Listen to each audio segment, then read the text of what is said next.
This is Protocol One. I'm James Nielsen Watt. If you are successful but not fulfilled, you're running industrial age software on space age hardware. It's time for an upgrade. Don't settle. Hey, Scott, welcome to the show. I'm super excited to have you on. Appreciate you. Thanks for having me. I'm super stoked. This is great. I'd love to know a bit more about you and your backstory. I want the audience to connect with you. Tell us about what's going on with you and what got you to where you are now. Well, that's a pretty big launch pad. I mean, do you want me to talk about what's going on with me, like just as of late, or just like in general in the last 10 years? Yeah, what's your main focus at the moment? What are you working on? And what's a bit of backstory that gives context to that? Yeah, I've been an entrepreneur for pretty much my whole life. I've been in marketing, branding, and strategy for the last 30 years. I've published a book. I've got a podcast. I've got my own. I've sold a couple of companies, like a loyalty company and an agency, and that was my foray into being, an owner and having, employees and stuff. And I've resigned, not resigned, but I've really focused on creating a small boutique consultancy. And it's really about transformational design, working with founders on their brand to realign the brand to be something of impact and create sustainable growth. And so that's what my book's about, called Groundswell. So I've been fairly obsessed over the last, say, 10 years on personal development, and very heavily, of course, with Tony Robbins and other modalities, combined with just keeping up with what's going on in the changes that entrepreneurs are being affected by with building their brand in this sort of modern era. And now with AI, it's even more complex. So, what I'm working on now and what I'm excited about is I'm working on my second book called Brand Coherence. And we can talk a little bit about that as a side, conversation if you want at some point. But I'm also just been recently really leaning into my health in the last 5 months. I've been just like hitting the gym. I've got a trainer 3 times a week and on a treadmill, and just really focusing on, it's a realignment of like that area of my life where I'm really focused on my health, personal sovereignty, travel and things. So I'm kind of going through a big transition in my life. I've had a big disruption in the last, 5 months, ending a 13-year marriage and or relationship, married for 7 of the years or 6 years of that. And I'm really excited about, what's next. I'm sad, of course, that has changed, ruptured, and been a big change in my life. But I'm really looking at what's next for me. So what I'm really focused on right now is I'm really calibrating what I do in my own business. And I'm really excited about doing more. I have a community and a community app, and I've got about 1,000 free members, and I've got paid members. And I'm thinking about actually adding more and more where these high level brand strategy things that I do, and I'm making them accessible to more people at a lower cost. I've never really done that before. It's people have asked me for it for years because they tend to be 6-figure engagements, and I'm going to do something that's really accessible. So I'm excited about that. It's a big shift for me in terms of business, and want to do a heck of a lot of traveling. And and I'm looking forward to, after hearing your story about Costa Mori, I'm really looking at maybe some remote places I can work too. Yeah. That's awesome. There's a lot of that I want to dig into. For those listening that don't necessarily know my story, touching on what you said around travel, we've been doing that for a while now. So 2 years, it'll be 2 years in December that we've been traveling. I got 2 small kids, 7-year-old and a 5-year-old, and we move house every 3 months. But the main reason for that is kind of what you said, personal sovereignty, exploration. Like, how can I see more of the world, learn more about myself? And I found that the big thing, and I've tied this to business as well, as we grow, what follows us is our community and how we build and nurture that community. And I see that from a business perspective with what I'm doing. Like, how can I not be in the office, but still have a culture? How can I have a group of clients that are all over the world that are disconnected, but still connected? And then what does that mean in terms of like branding? And so I'd love to speak, are you around audience, community? Obviously you're a bit of a marketing guru. I'm a marketer from the sense of like, how do I get leads and then nurture them and build connection to a narrative that they can see that our solution is a pathway to getting what they want. But I've been on an interesting journey with LearnSpark, where it's not a high ticket business model, that I've got a lot of, wiggle room on acquisition costs. What sort of work do you do in that space? What kind of brands do you work with? Speak to that first, and then I've got some follow-up questions. Well, I think the first thing is, every business that comes to me, you could kind of distill it down to, they're all looking for more business. I mean, really, that's the essence of it, right? And the question is, how are you going about it? Are you being tactical about it? Is it like, I understand my value proposition, I just need to be able to reach an audience, or I'm looking at new target, advertising, reach new people. Like, those are all activities around a central thing, which is everybody's trying to grow. So that really, at the essence of it, I'm really looking for ideal clients for me are frustrated entrepreneurs that feel like they've exhausted most of the conventional ways that they've been growing. They're tired of the treadmill of putting effort out and then going back, and it feels like you're not actually making any gains. So that's where brand comes in, and my concept around sustainable growth marketing, which is the book I wrote, which is how can you actually continue to grow and create these growth loops where one customer can actually create more customers for you versus you're going and constantly finding and trying to create new customers. It's very hard to achieve, and a lot of companies never get there because they can never get off the treadmill.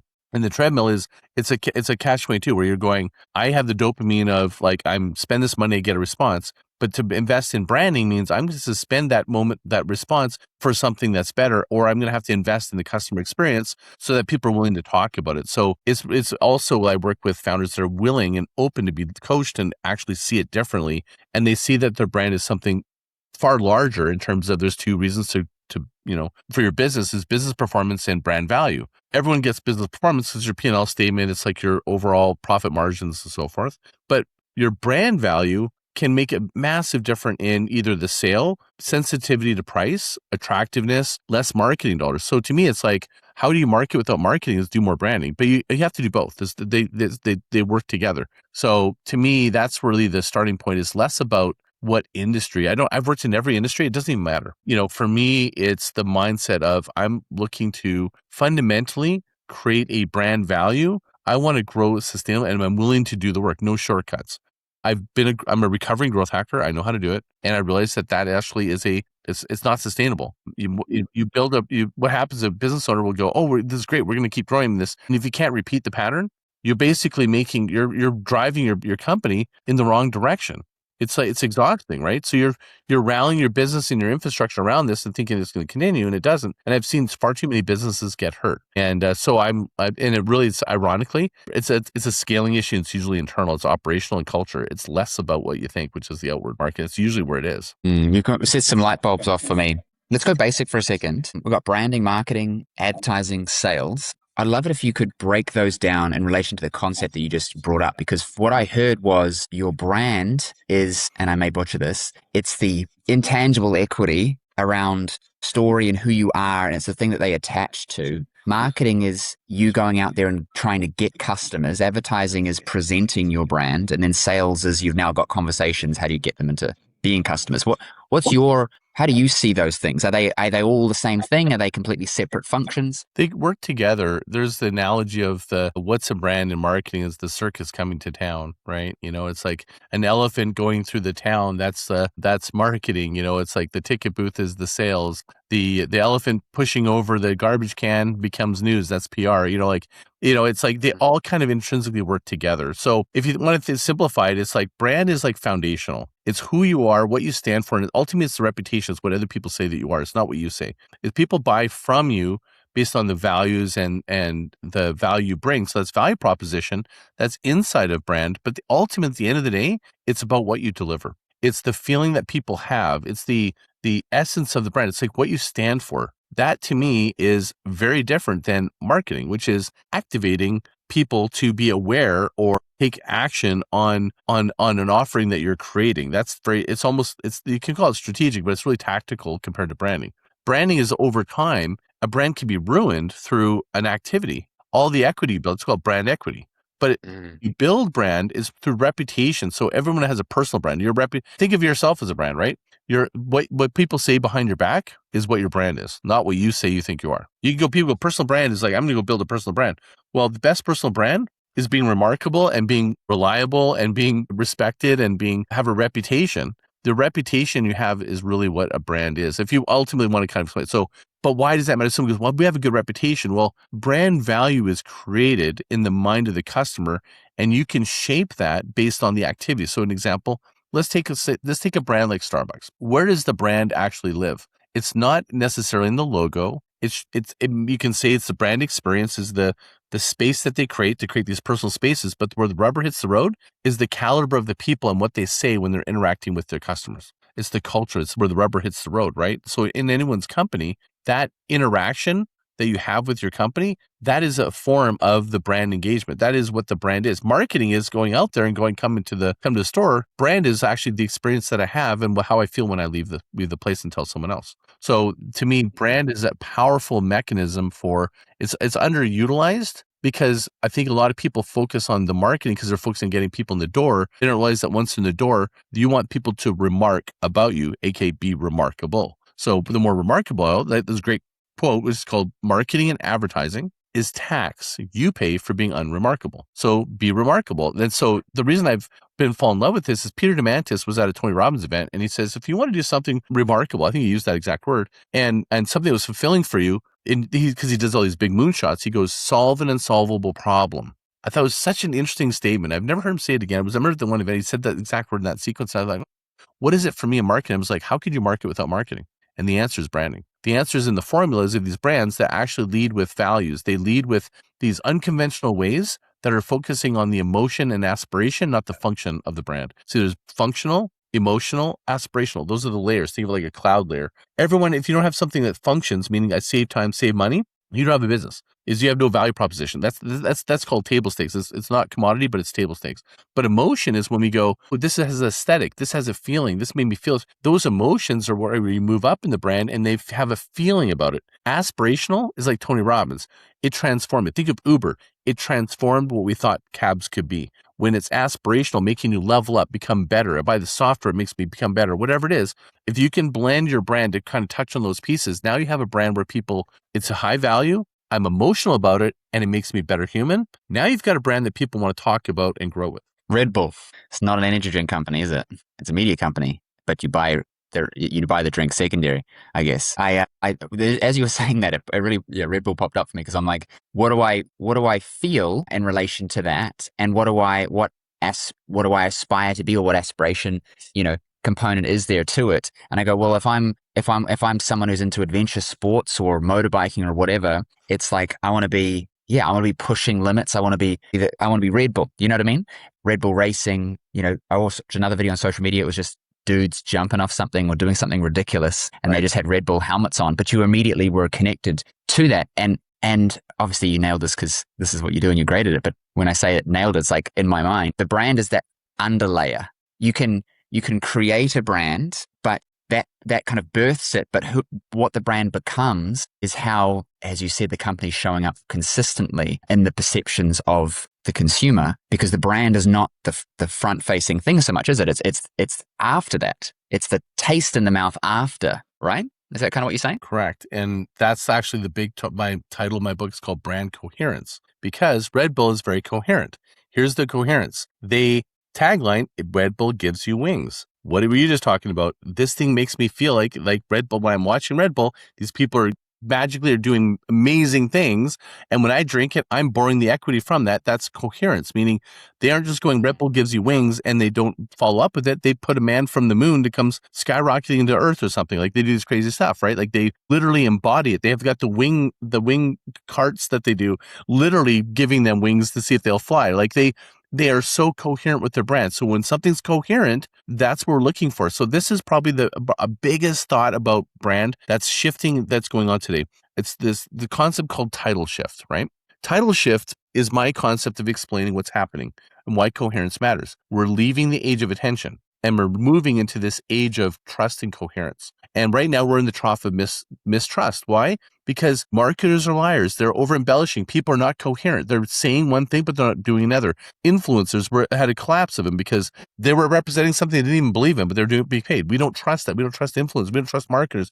We don't trust now our own eyes, because Panda's going down slides turning into pizza commercials. AI is creating those contents going like this. Our attention's going like that. And with AI, we don't know what's true. And so what we're moving toward is human connection and coherence. Coherence is when the brand says one thing and they deliver on it. That's coherent. And then they go, it used to be know, like, trust. When if I'm attention, right? If I put a whole bunch of posts out there, they'll know me. And then because they see the consistently posting there, they're going to like me. And then they're going to know, like, trust. They're going to trust me to buy from me. It's flipped. It's now trust, like, no. I'm not going to spend money with you unless someone recommends you or I see coherence. That's how I'm going to build trust. Trust. Then when I actually trust and I buy from you, I'm only gonna like you if you deliver what you say you're gonna do, and that's how you're gonna be known. The only way is going to be you actually deliver what you say. It's going to go no like trust from trust like no. And that is, to me, it's already happening. If you actually think about that, does that feel right? It just like, don't believe the words, but just go, do you feel the change that's happening? And the way you do is going, have you noticed the change in marketing? What's working, what's not working? Attention no longer works. It's an arm race to the bottom. Good luck. Someone has more money, more boobs, more colors, more, animations than you do. And it can never end. Attention is no way to build a business. It's on trust and coherence. Being coherent with promising something and delivering against it to the point where someone can talk about it, and that reputation is then going to grow your business. Yes, you're articulating thoughts that I've been having for a while really well. I guess you might have been able to outmarket poor branding for a period of time, but when the trust is low now because everything is fake, then it's really the legacy businesses doing that are going to die because, as you said, like no matter what you show me, inherently I can't immediately trust it. Therefore, I'm still going to go into it untrusting. And what I'm looking for is a connection point of coherence. Like you said, like this is what you were saying that it is. And I'm experiencing it like that as well. So that now my trust forms for me to then become an advocate. But I also think that once we hit that point with a person, the stickiness goes up. Because in a sea of mistrust, when you can find the thing you can trust because there's coherence and then you do begin to like it, you're going to stick longer, especially when it's so easy to pump out a lot of bullshit. Like you can't trust what's written. Like the great example is LinkedIn comments, where somebody's turned on like an auto comment thing and the comments seem to be making an intelligent point, but then you realize that it's a bot because you can just respond, that it just keeps giving stupid answers. And then so you look at it and you're like, well, then none of this is real. And that happened with GPT. We're now at a point where images, you can't trust them. I follow somebody on Instagram. It's like fake images or something like that. And it's just really cool, idealistic images. Like, for example, it's Harry Potter characters, but they're at like a early 2000s house party or something like that, right? And it looks completely, maybe just like a dolled up images, like back in our day, right, Scott, where you take a photo and then you do some stuff to it to make it look good.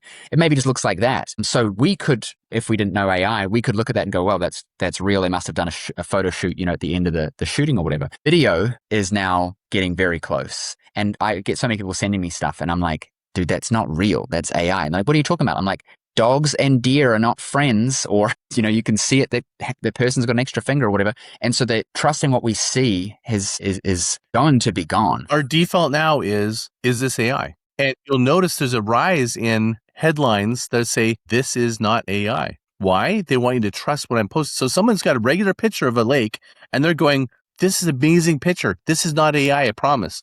They're saying that because they're going, no, this is so perfect. It's real. We have to now sell real. You know what I mean? Like that's what we've come to. Now think of a movie. I think of the best way is a movie example, right? So you go to a movie and you watch a trailer. And it's the most amazing trailer in the world. And you're like, I'm going to go watch that movie. And you couldn't get through the first 5 minutes. You're like, oh my gosh, all marketers are liars. Like they sold like this, but it wasn't even part of the movie or something. It was like the best bits. It almost didn't seem like it was the movie, right? So you go, oh man, okay, so I'm going to go to Rotten Tomatoes. And then you go, okay, this is a 5 out of Rotten Tomatoes. It's going to be great. And then you watch it and you're like, this wasn't even good. And it's because the majority of people that voted for it were kids. They are not you, right? So now it's no longer crowdsourced or believable because they're not my people that are also like, just because a lot of people like it doesn't mean my values or what I like are liking it, right? So then you go to the mixed model of what does the industry recommend, right? So he goes to IMDb. Well, I remember going through all the movies on IMDb. I remember at one time I was going through the top 100 or whatever. There's so many movies that I can't even believe were in that top that were terrible, but maybe somebody's thought about it, but because they met the criteria. But when somebody said, I know you're a foodie and you're really into film and photography, you're going to love this thing called Chef's Table. And I went and watched it. I'm like, you nailed it. You totally could read my mind. And it was because somebody actually understood. And I think that when we get these recommendations as people, it's just a good example of we're no longer, when was the last time you went to a movie and only because it was a 10 out of 10 Rotten Tomato?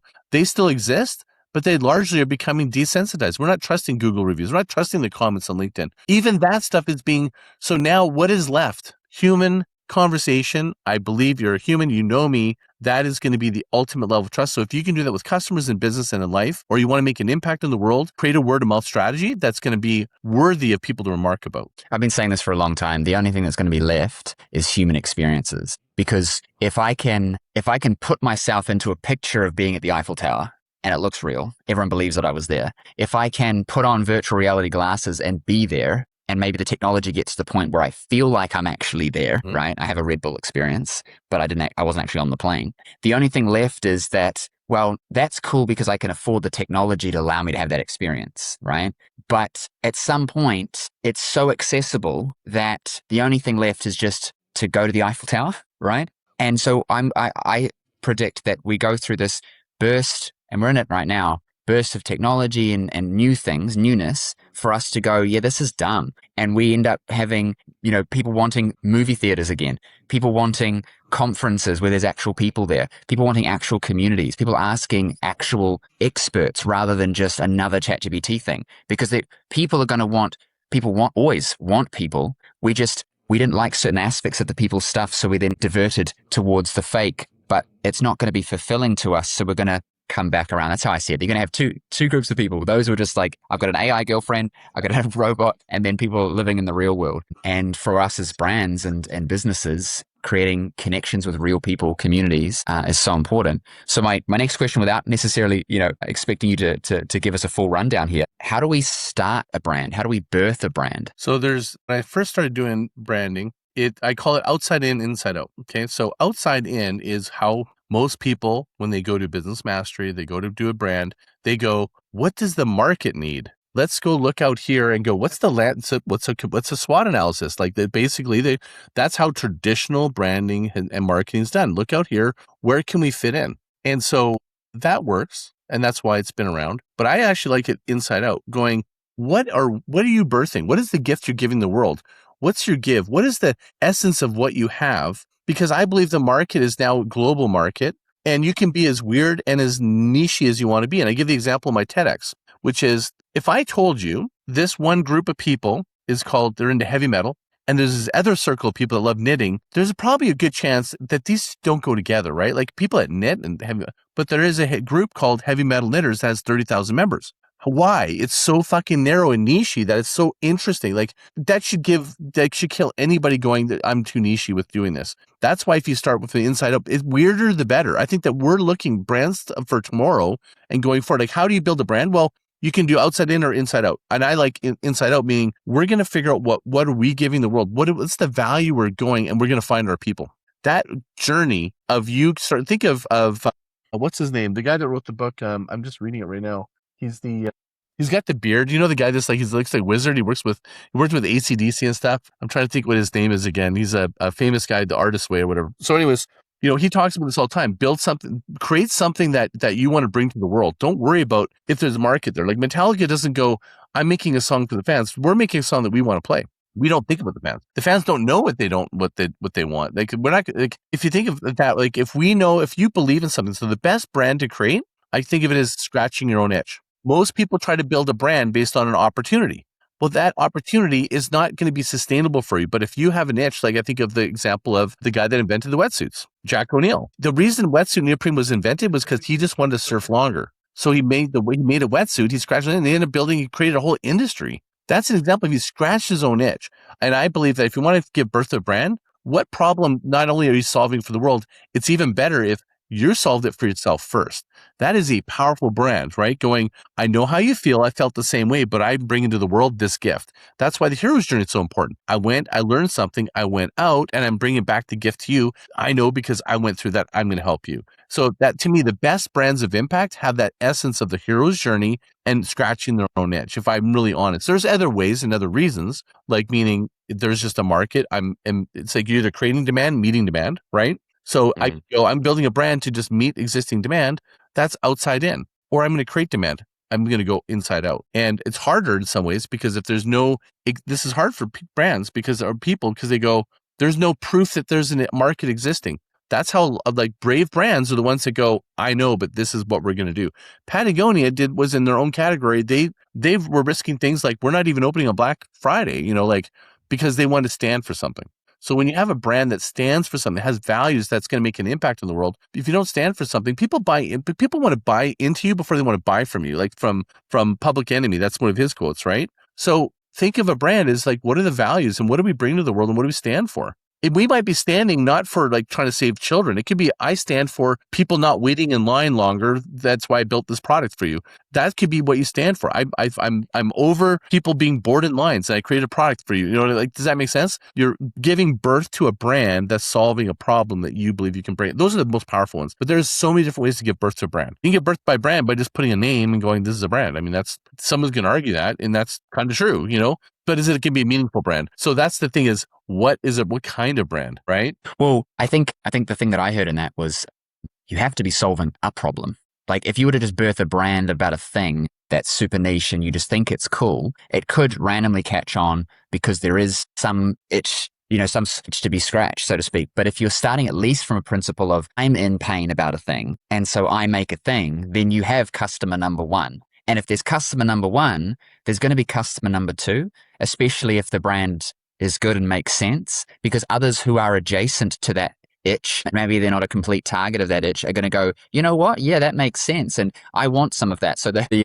heavy metal knitting, I can imagine a whole lot of heavy metal people getting into knitting because they think it's super metal to knit because of this brand that they want to attach themselves to.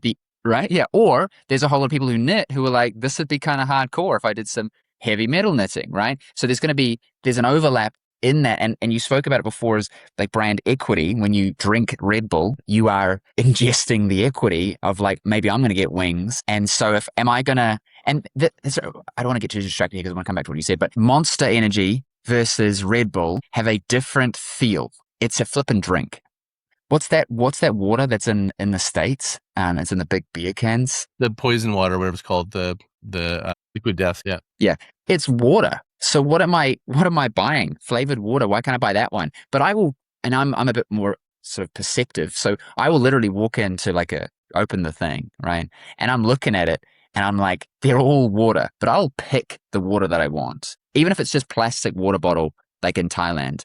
There's a feeling that I'm pulling from it that I'm not necessarily saying what it is. I can't tell you, but I'm like, I don't want to drink that one. One time, even drink liquid death, even though it's marketed, everybody's hailing us as great marketers, because I believe that words matter and what we present in the world, my values are different. I look at that as going, you've heard the experiment of the Japanese people that did this experiment of 3 plants. One says, I love you, I love you, I love you, I hate you, I hate you, I hate you, and I don't do it. And one died, one grew, and the other one stayed the same. Like, you know what I mean? Like that we are beings, meaningful brands. I'm more interested in mindful or meaningful brands that want to do good in the world. So for me, I like Fiji water, right? Supporting that culture. It's pure source. To me, it's like more in line with my values. Doesn't make anyone wrong for liking liquid death. I'm just going, my rationale is different. That's what brand is. Brand is connecting to your audience that identify by going, it's like a badge, like by me drinking this or wearing this Lululemon or wearing, my Groundswell hat, whatever. It's a piece of identity. We identify with what's attached to that. When you drink the Red Bull and you're carrying it versus Monster, you feel different. I couldn't be caught dead in a Monster, but I sure might drink a Red Bull. That's identity.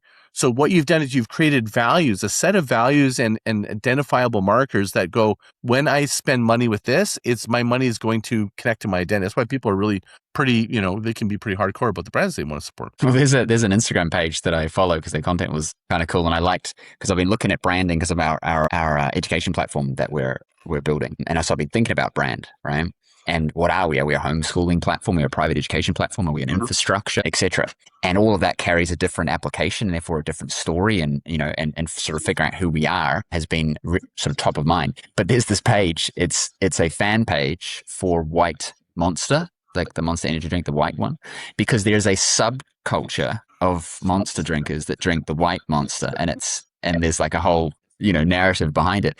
And I thought that was hilarious to me, because I know what they're saying when they're telling their little, doing their little memes and whatever, but it aligns to the general brand being what we discussed today, the people's perception of it. They might, when the, the nerds got together and made the brand for the corporate, there wasn't necessarily, let's create a white Monster and then it's going to have this subcultural, brand behind it. They had a brand and then the people took that on and then they would have amplified it. It got life. And it's amazing to see that. Yes. Yeah, exactly. So you establish your brand through what I'm hearing from you is through your itch that you're scratching, your values, your way as the founder.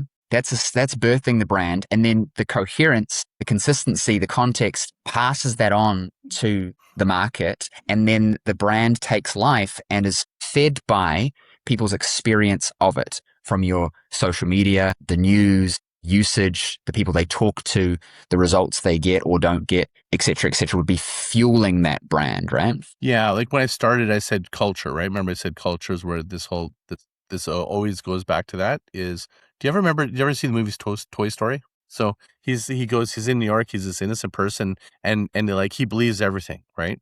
And there's this sign that goes, world's greatest coffee. And he goes in and goes, congratulations on the world's greatest coffee. Good job, guys. And you look in and they're like, what the hell is this? And you can tell it's like a crummy piece of coffee on a hot plate. And it's clearly, they don't just serve coffee. There's other weird shit going on. Right. And you're like, and he kind of like, leaves and you're like, yeah, the brand said world's greatest coffee. This is the challenge is people think branding is, I'm just going to tell people this is what it's going to be. And that's branding. That's going to make, I'm going to say these things. It's the coherence. It's the delivery of actually what you provide, the connective tissue between what you say, what you espouse, what the values you bring, the experience you create, and the meaning that it creates for me. And is it delivered against that consistently over time? And when someone else goes, they have the same experience and we can share that experience with each other. Now we have coherence. That's a brand. So when you're incoherent, your brand trust goes down. Less you don't know why your marketing is not working. It's because you keep spending a bunch of money on acquisition. And this, like, as a growth hacker, people go, can you get me more leads?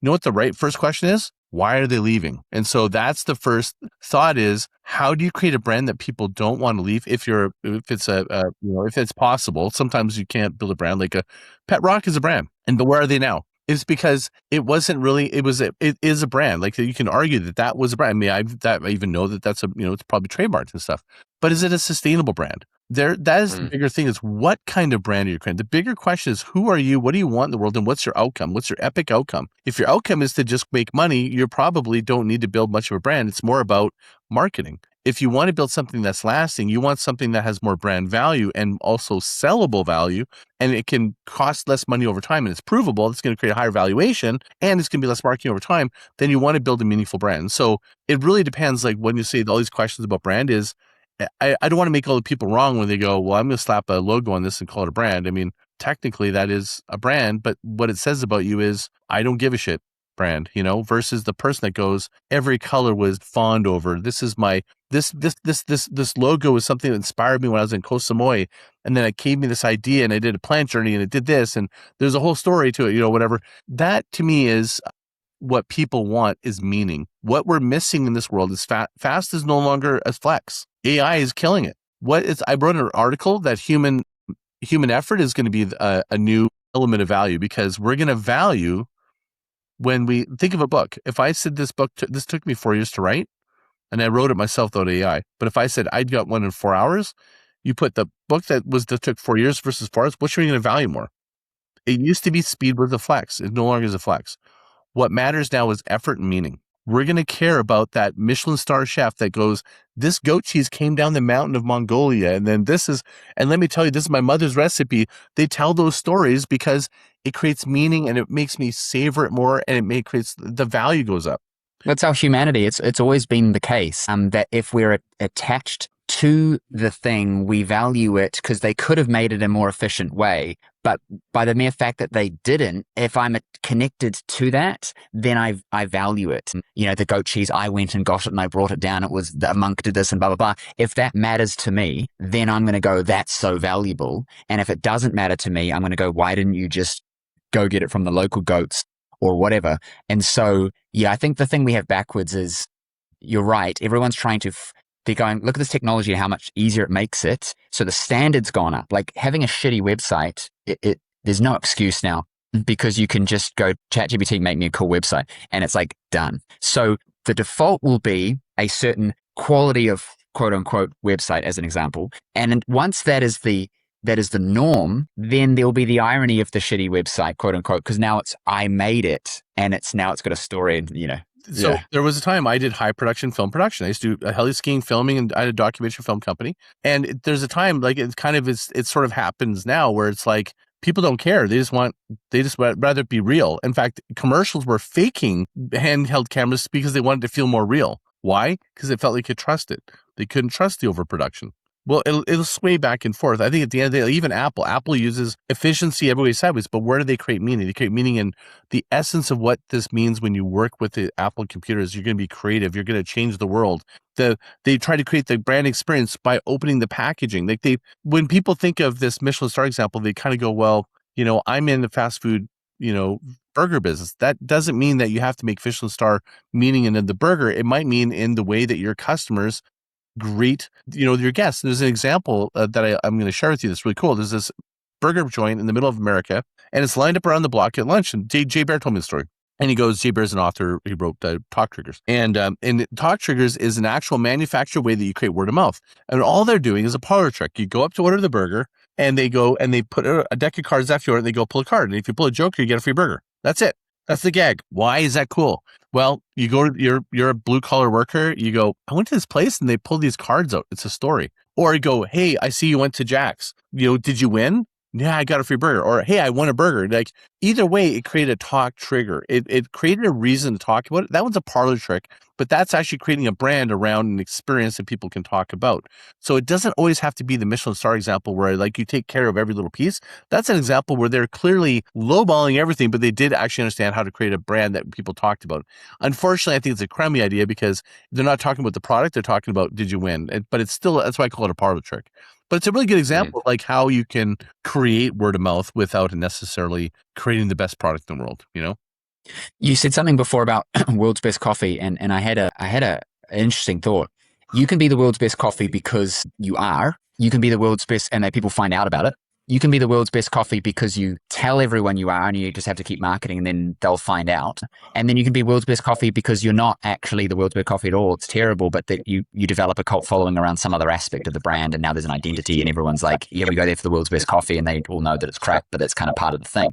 Because you said, right, there needs to be a coherence to it. There needs to be there's a meaning that gets connected to it. The brand is in the hands of the customer. And so you can tell everyone you're the best, but you got to back it up. Otherwise you will lose that unless that's the story that you're not. And there's still coherence there because it's kind of like, what's those, like those. That's counterintuitive marketing. So it's like you're being counter to it. It's like it's that satirical brand that works in good culture based brands like skate youth and stuff. That always works. For most like adult brands, it gets confusing, but it does exist. You're right. It's like a category of like being, kind of like, the opposite of what you're really saying. The truth about when you say you're the best at anything, that how many believe that? Like when you say, I'm the best at something, but if you go, you know what, I lead this category, or I own the blind share of mind share of I'm on this industry or something, like I think it becomes more believable when you can make the claims, but it's less about these blanket, like people say all the time, I'm going to change humanity. That's their, like I see people all the time go, it's not believable. It's like boiling the ocean. No one believes that. Like it's like that claim is like, it's incoherent, but people don't like, think of even Lululemon. Okay. Lululemon, when he was speaking to Tony and they did an interview with him, he said, we built around one persona, which kind of blew me away because I do multiple personas, but I liked his logic. He was going, they're 36, they have a child, or they got a profession, they go to yoga, all this stuff, right? Well, if you look at me, every single item, my underwear, my shorts, and my shirt I'm wearing right now is Lululemon. They don't market to me. See, that's the fallacy of people. It's go deep, don't go wide. It's unbelievable to go deep. But if you go, we serve the world's best ice cream, mocha, chocolate chip with a waffle cone made from, this wheat flour, that's fucking believable because it's really fucking narrow. By the way, the rest of stuff must be really good too. Does that make sense? Like that's where it's like, I think when people make those claims, I would really encourage them to go niche, small, and almost believable, and make it as weird or eccentric as you can. And then the rest becomes vicariously like also that, well, the rest must be really good, as well. There's a trust that gets established if you're coherent with what you are saying and what their experience is, that you then, because the brain is lazy, it wants to generalize. So if you're like, I had a good experience there, I might have a good one there. And then once you've had a couple good experiences, you're just by default like, yeah, it's good. And then it takes a while for you to have a bad taste in your mouth in a brand that's gone downhill because you've got trust equity from previous experience. So yeah, if we can tap into something of truth and coherence, you can go lateral with the rest of their product services and whatever. It's like Apple does that. Some things are good, and then I'm like, oh, this will be all right. And then I'm like, ooh, and then, but I stick around because of, whatever else. Yeah. So you've got one book that's live, and then you're finishing up your second one. Is that right? Briefly tell us about those two books and how they connect?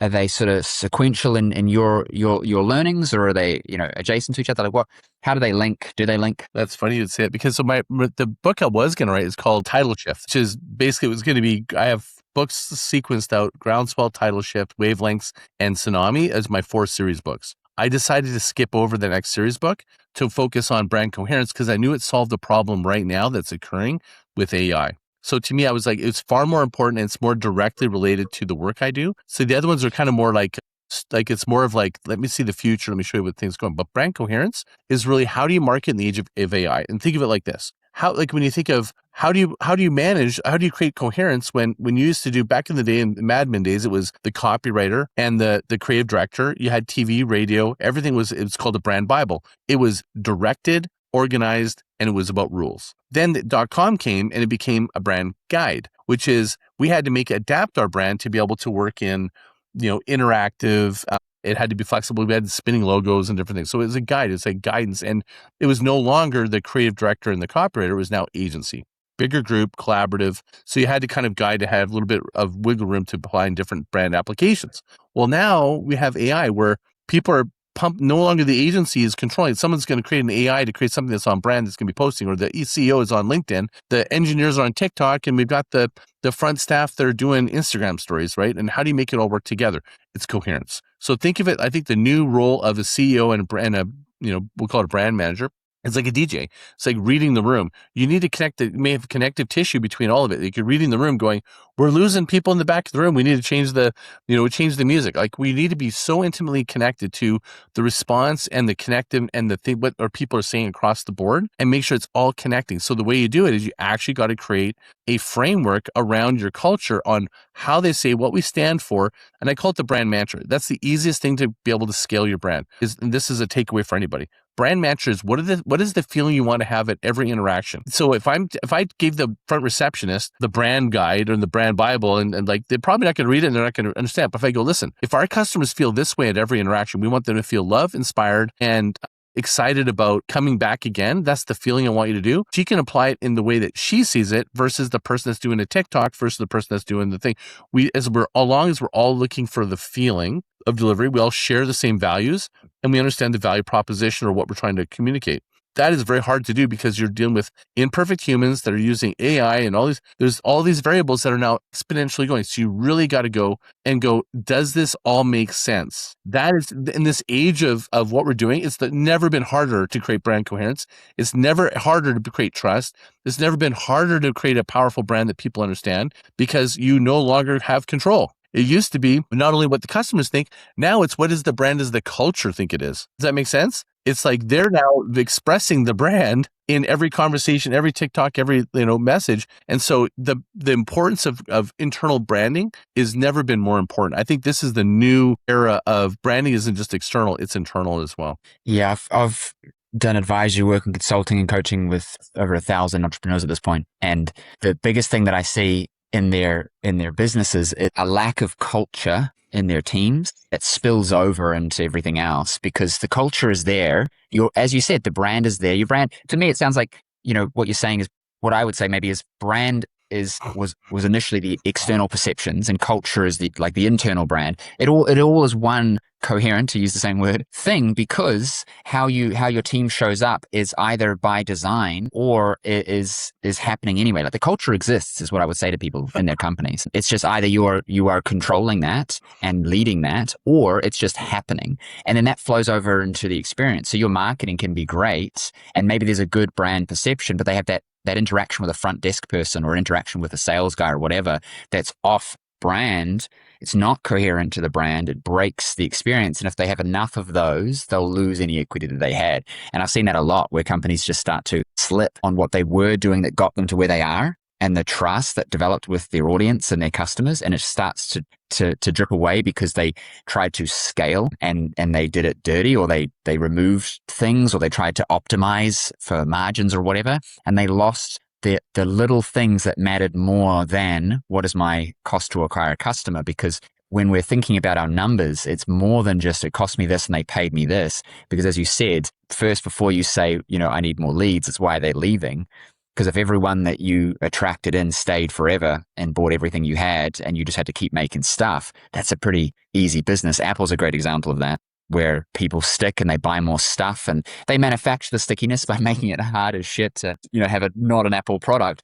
But even from a cohesive story, if something's coming out, a technology's coming out, Apple will redo a technology that already existed somewhere else, but that they did it the Apple way. They've lost, my perceptions, they've lost a little bit of that lately. They're a bit behind with some stuff, but there was that feeling, especially at one point, of, I'll wait for Apple. And whether you explicitly said, I'll wait for Apple, or there's an implicit, I'll wait for Apple, you were waiting for Apple because there was a trust and a connection there because of the experience. When you met what do they call them? I don't know, the nerds or whatever at the bar, the Apple bar, when they go and fix your thing and the whole experience, you go into I went into an Apple store in Tokyo and I was like, this is wild. Like the whole thing is the brand. And there's so much that a lot of us can take from that, So they've created the connection, and the stickiness they created is the sum of each purchase works together. It's like Lego. That's now become, they've transcended just innovation. They're going, it may not be the most innovative, but my phone works with my laptop and it works with my watch. They created an ecosystem connection. And that's the way I would look at your brand. It is all an ecosystem. You have stakeholders, internal, external, customers, partners, community, all those things. It's all an ecosystem. And so how are you addressing your brand in the full ecosystem? And they are actually have a product ecosystem in their brand because they're a product-led brand.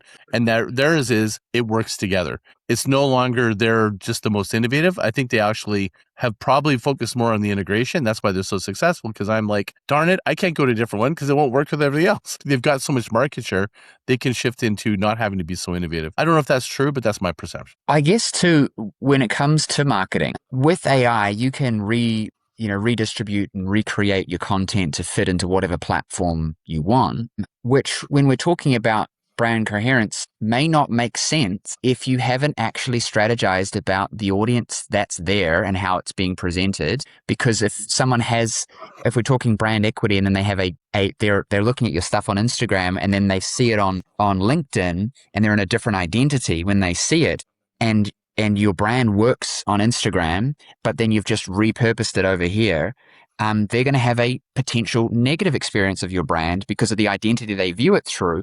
You'd be better off saying we are not on these platforms until you have someone who can go, does this platform fit? How do we tell that? Like, I don't think Red Bull is sharing as much content on LinkedIn, don't quote me, than they are on Instagram, and how they share it on TikTok might be different because of who is using it, so that there can be a coherence between the brand experience on those. So that if you switch from Instagram to TikTok, it's not just the same video reposted. What do you think about that? I think Red Bull, they actually are, but they're doing differently. They're not showing that. So for Andrew, he's a big wave surfer. He's in my network, and I watch him. He's an ambassador for Red Bull, and he talks about behind the scenes him shooting Red Bull. So it's really about the business of Red Bull, not necessarily.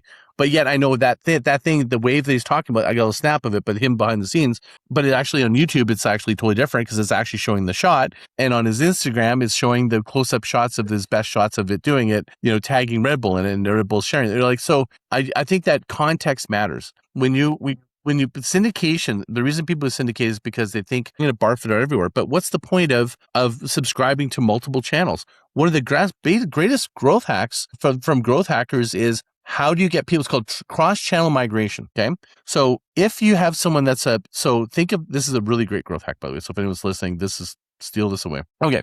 Think of, it takes you 16 interactions on average to be able to move a sale or be aware of it. Just say it's, 16 for the sake of argument. Now, you have to talk to someone 16 times and be able to beat the algorithm and make sure they're seeing your content and all these things, or doing advertising and targeting them to be able to do it. That takes a long time. But if you got them to go on Instagram, Facebook, and LinkedIn, now you have multiple touch points. And when they happen to be in business mode, looking at Red Bull, they read that Red Bull, they go on Instagram, they saw the clip of Andrew, they went on Facebook, they saw the Facebook group for whatever, you know what I mean? Like now, but if you, there's no reason for me to subscribe. If I see the same thing, I'm almost like, why am I even seeing this?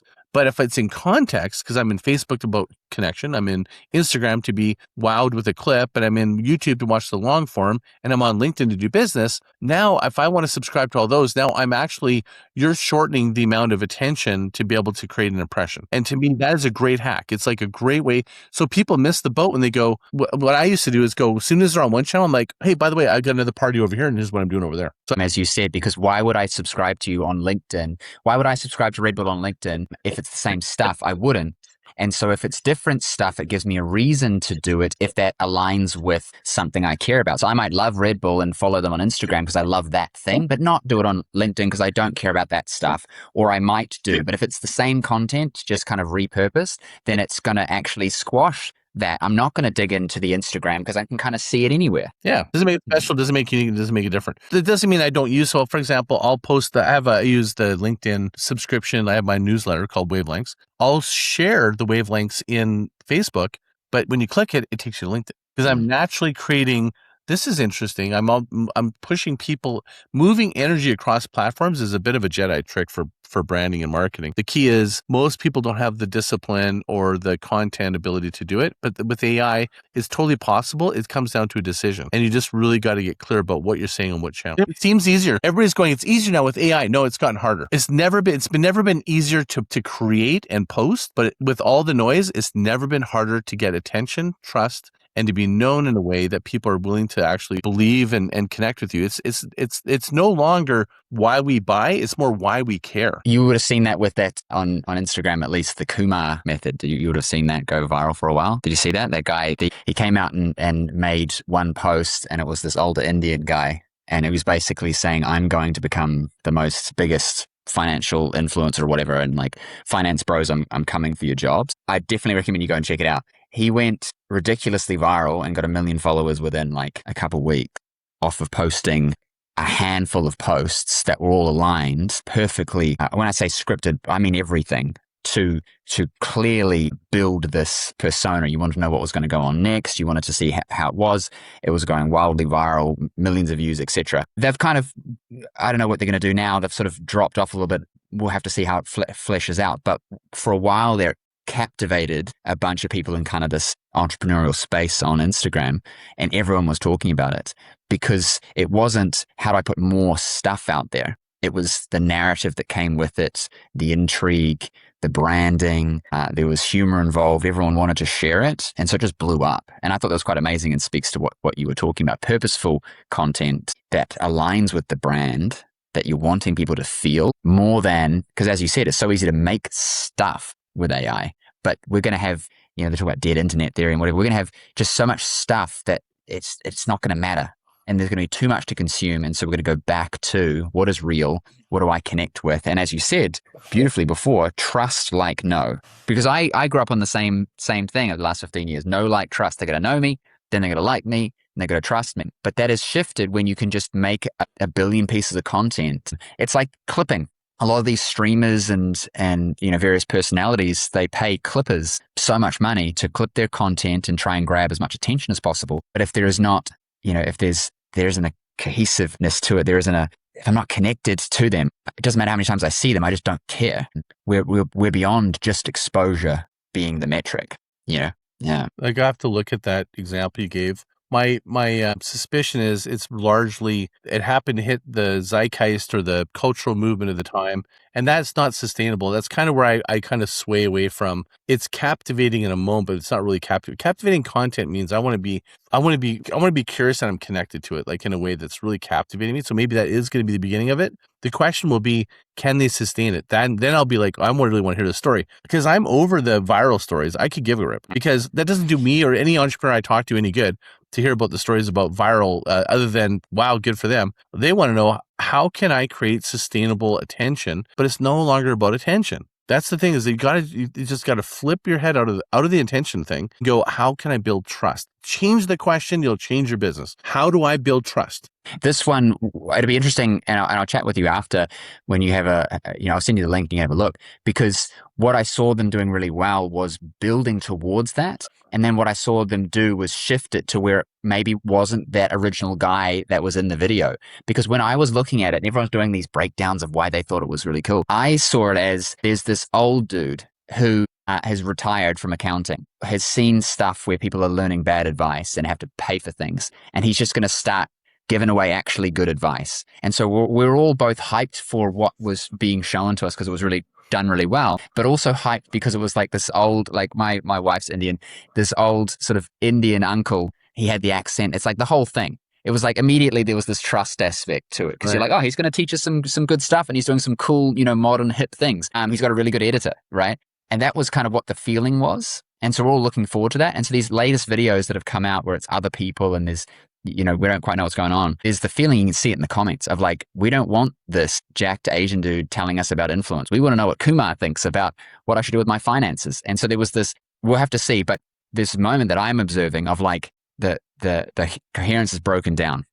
We've lost the whole, like this maybe could have been, again, we'll see what happens, but this could have been a perfect, if it was actually the dude and he was giving us great advice, we would have all been really happy with it because it would have aligned with our expectations. And he used as you said, the zeitgeist and, everything just like perfect. And I said this too, everyone was recreating these videos and it was cool for a while and got some people some attention, but it wasn't just the editing. It wasn't just what was said. It was all of it together around this guy that you wouldn't necessarily think would do this because he's got his wife at the end. And it's like, my husband wants to be, famous, follow him or whatever. And we just thought it was great. And he was capturing, it was an older generation type vibe capturing the newer stuff. And so we were connected to it because we're now looking forward to his advice. Because I agree with you. There's too many things you can do to get flash in the pan attention, but it's beyond that now with how easy it is to create stuff. Like you can do a crazy video back in the day and get attention. Now you can make it in an afternoon with AI. So therefore we can't trust it. It goes beyond that. Yeah, maybe it is the trust there because you're going, I'm tired of the finance bros or the guy with the Ferrari going, this is a regular guy that seems to believe, and then you go, I can trust this. Like maybe that's why it's sort of tapping into it and it's so unexpected. You know what I mean? Like, I don't know. I have to look at it to make any comment on it. Some I haven't seen. The first video was, that's how I perceived it. I'm going to take your job. And it was just perfect because it was just like this Indian uncle. And I was like, I don't know what this dude thinks. Like he's been an accountant for 20 years. You know what I mean? Like he's sick of seeing some stuff. He wasn't trying to be somebody, but somebody made him, some young dude made him something. Anyway, it's interesting. We'll see what happens there. What's next for you? You talked about, personal sovereignty. You've got some stuff going on in your life, focus on health and things. What's next for you over the next couple of months? Well, I'm going to be launching into my community a basically like a group coaching modules for branding. So it's really accessible, and I'm really going to be focusing on more membership in the community because I'm going to be launching a new course. Not sure 100% of the date, but I've been working with Guru Singh, who's a third generation yogi, and he and I have 25 hours of conversations around branding, marketing, and strategy and his point of view in the world, which is ancient wisdom, laws of the universe, and laws of nature. And we combine to really create this thing called mindful marketers. It's going to be perfect for people who find marketing icky. And they're like, it's going to really help them look at how can you actually market in a way that is a softer way of marketing. And so that's going to be launched called the Mindful Marketer. And that's going to be a launch this fall. That's cool. You said it before, marketers are liars. There is always that aspect of like embellishment that goes into marketing. Yeah. And that's going to be really good. Wonderful. Well, where can people check out more about you and maybe even look into this? Yeah. I think probably you just hit, Scott A. Martin, Groundswell, those words together, and you're going to find me on any channel. I'd offer that you want to get free 50 pages of my book, and you can connect with me on any channel on this landing page, which is groundswellfreechapter.com. And you're going to get free 50 pages of my book. You can follow me see the summary of my book or any of my social channel, and that'll probably be the easiest way to find me. Yeah, wonderful. Thank you, Scott. I appreciate it. This has been a lot of fun, very insightful. I've got a page of notes. I'm going to go and apply to my things. So thank you so much for coming on the show. Thanks for having me. See you, buddy. That's this week's Protocol 1. If you want to know exactly where you stand across all 6 vectors, take the free assessment at 6vectorassessment.com. It takes 5 minutes. The truth takes less. Don't settle.